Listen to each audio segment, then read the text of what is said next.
В Джалалабадской области усилены меры безопасности, ужесточены меры контроля, охраны, порядка и соблюдения всех требований режима чрезвычайного положения и в дневное время. Сотрудники правоохранительных органов и местные власти проводят с населением профилактические беседы.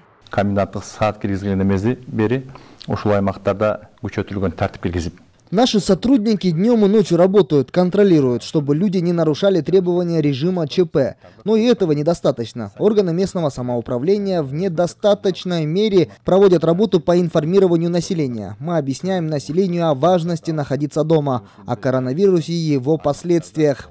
За минувшие сутки в Джалалабадской области ситуация была стабильной. Во время комендантского часа не зафиксировано ни одного правонарушения.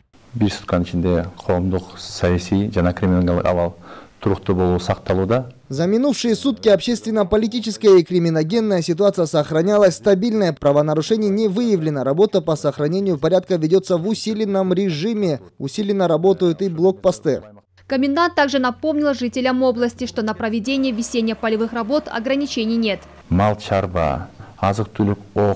Официального запрета на полевые работы в селах нет. Ограничение передвижения введено только в общественных местах в целях минимизации контактов. Единственное, не стоит посещать места, где большое скопление людей. В случае каких-либо проблем на блокпостах сотрудники комендатуры правоохранительных органов готовы проводить полеводов до мест назначения. Кроме того, тесная работа с представителями местных властей ведется и в новостройках вокруг города Джалалабад, где не соблюдаются правила чрезвычайной ситуации. В случае несоблюдения порядка правоохранительные органы прибегают к усиленным мерам. Айджана Нурбекова, Чингиз Джумагулов, Алато, 24.